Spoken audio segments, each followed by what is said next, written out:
Welcome to the Missouri Baptist Spartans pregame show. Jason Buryanek is here. I'm Harry Schrader. Glad you're with us on the Spartan Digital Network. Before we talk about today's game, last week you came really close, almost nabbed that first road win, but talk a little bit about the excitement of that really hard-fought loss last week.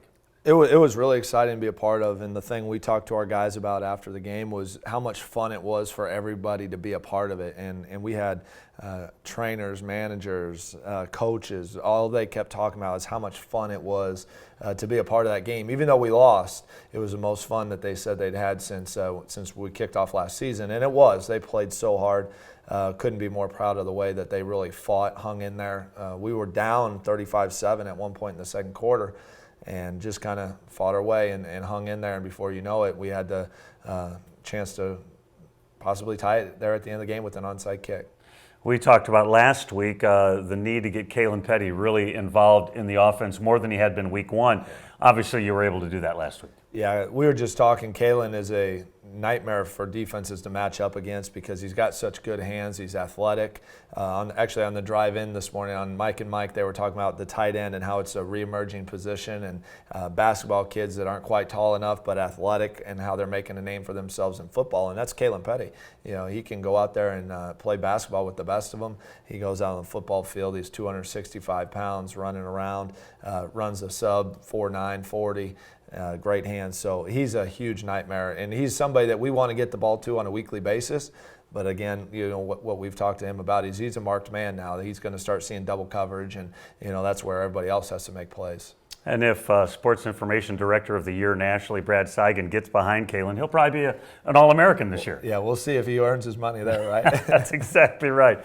Last week, 2 defensive touchdowns. Very big for a team to be able to do things in a special way, offensively, defensively, and on special teams. Yeah, we talk in our coaches meeting. We always meet as a staff on the morning of a game, and we talk about how are we going to win 2 out of the 3 phases of the game. That's our goal, is to win 2 out of the 3, and usually that means we're going to have success on the day.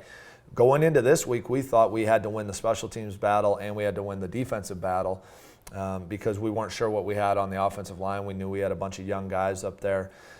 We didn't win the special teams battle. We didn't win the offensive battle. I thought the offense hung in there really, really well for a bunch of young guys that were up there up front. Those guys fought their butt off up there and really played well. And I thought we won the defensive battle. So you know, it's just figuring out a way to win that second phase, and a couple errors on special teams was really the difference. Your young quarterback, how did Jordan perform in his second, being able to start really 2 games in a row for the first time?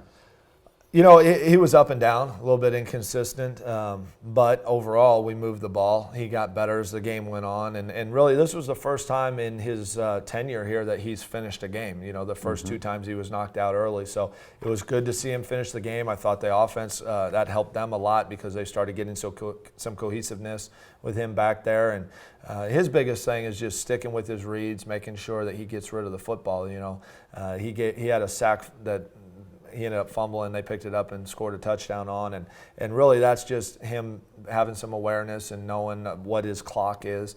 We put him on a clock early in the week, and he knew he had to get the ball out of his hands, but he held it on to it a little bit and it cost him. But we brought him over, said, hey, we talked about this during the week, and he got it fixed and got the ball out. And some of them were deep passes where the guys covered, but he gave them a shot. They got pass interference called and moved the chains that way, which was good as well. Today's game, St. Francis Fighting Saints, they're 1-1. What do you expect from them today?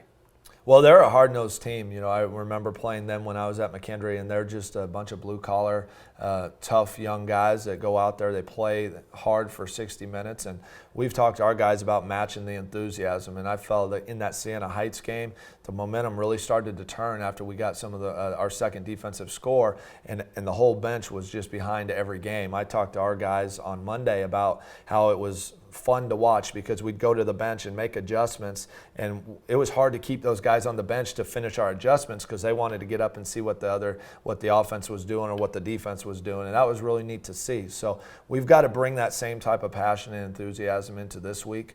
They're going to be tough-nosed, but I like our chances going into this week. If we can build and get a little bit better than what we did last week, we're going to be sitting in a good position. Their quarterback's thrown it for over 400 yards in 2 games. They've got an outstanding running back. How do you guys defend the Fighting Saints? Well, I mean, they, like you said, they're a double-edged sword. We really haven't seen that yet. Bethel was a run-heavy team. Siena Heights was more of a pass-heavy team. So they are much more balanced than what we've seen before. So we've got to be solid in both aspects of the game. We think that they want to run it more than they want to throw it, but they will hurt you in the pass game if you let them.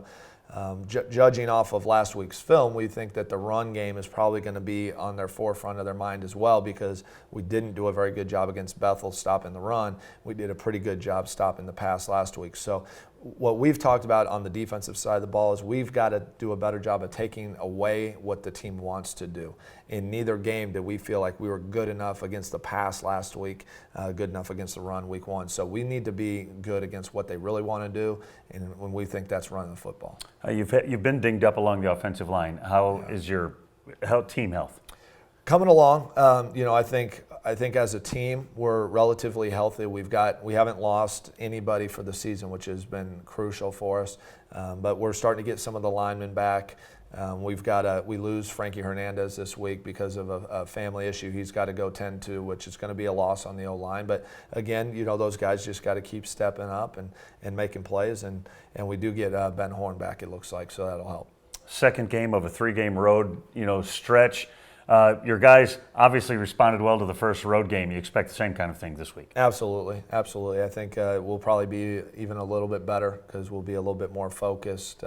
We'll be able to stay here. We won't leave till later in the evening. We'll get a good walkthrough, good practice in the afternoon, which was something we actually didn't get last week just because of the weather. It was raining the whole trip, and we weren't going to put them outside for a walkthrough. So I think we'll adjust to this fine. It's an afternoon game, which will be even easier for them, and so we just got to make sure that we come locked in and mentally ready to play the Saints, because they'll be ready.